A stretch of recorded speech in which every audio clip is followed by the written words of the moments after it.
Dad! Dad!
The killer is white, aged between 30 and 45. He doesn't act on impulse, but plans his crimes in a very meticulous fashion.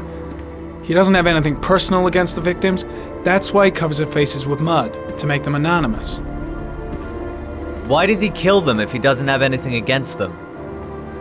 For him, they're more of an image, a symbol. That's probably why he gives them an origami figure and an orchid as gifts, to apologize for what he's done to them. Very interesting. And where does all that get us?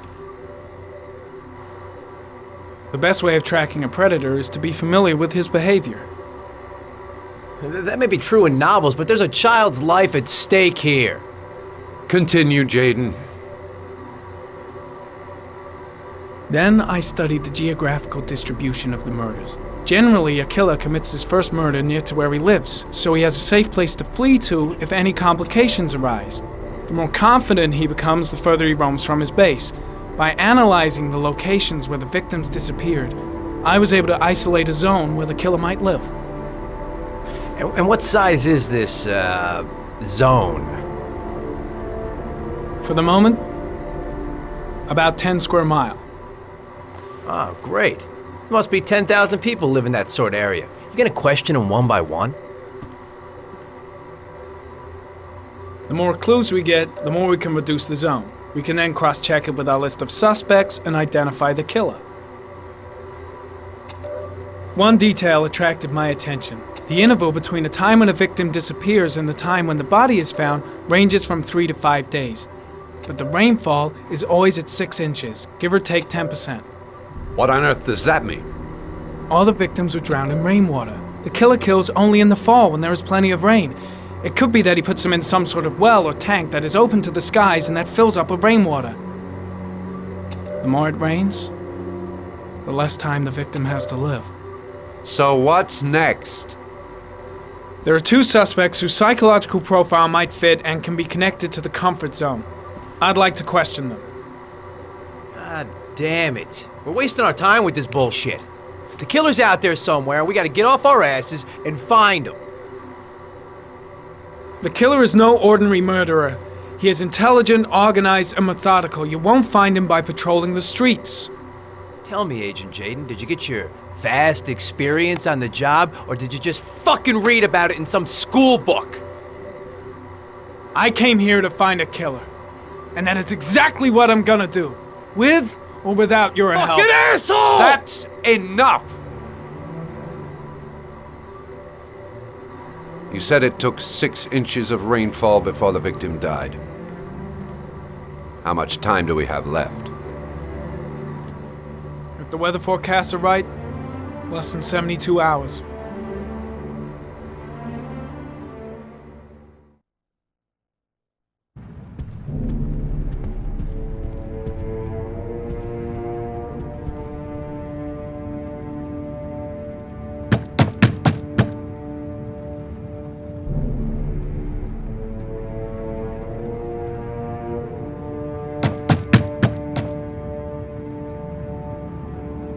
No answer. We waste our time coming here. Maybe we should have a little look inside anyway. There's nobody home.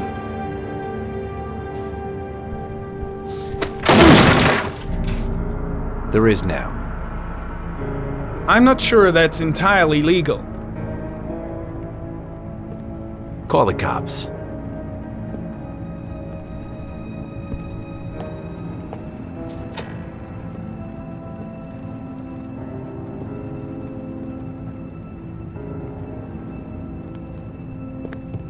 Looks like Nathaniel Williams is a pretty religious guy. He's a God-fearing idiot, waiting for the end of the world. We questioned him a few months back because he was causing a disturbance in the park. He was ranting and raving. Said he heard voices. Had this idea in his sick little head that I was the Antichrist. I'd come to Earth to persecute him.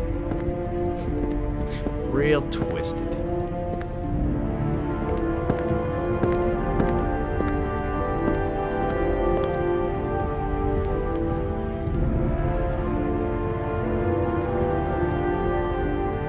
The walls are covered with writing. Quotations from the Bible.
Candles are still lit.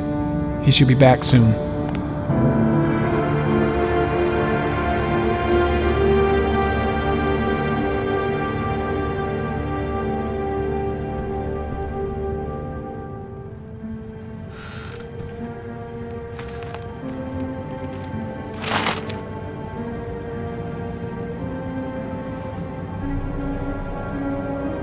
Good timing, Nathaniel. Just the man we're looking for. Angels and ministers of grace defend us. I'm Agent Norman Jaden, FBI. I'd like to ask you a few questions. As God is my witness, I haven't done anything. I'm innocent. Relax. Nobody's accusing you of anything. We just want to talk. Nathaniel, do you remember where you were last Tuesday at 4:30 p.m.? Here? I was here. I was praying. All day. Was there anybody with you? No. No, I was alone. Where do you work, Nathaniel? Do you have a job? My sole occupation is praying to the all-merciful Lord for the salvation of humanity. Why all the crucifixes? Are you afraid of something? The hour is nigh, and the wrath of God shall strike men down. I'm preparing for the end of the world. What about the voices, Nathaniel? Do you still hear the voices? We know who talks to you, don't we, Nathaniel? Or we both know who talks to you. Don't speak that name. Blake, what does he say what to are you, you doing? Nathaniel? I can't talk about it. You mustn't talk about it. He That's orders you enough. to go and find Leave new him prey, alone. doesn't he? He needs more and more. No. No. You mustn't mention him. You'll bring him here. He told you to go and find that Are kid you in the out of your park. mind? The voices tormented you all night long. You wanted them to stop, didn't you, Nathaniel? Stop. Stop. That's enough.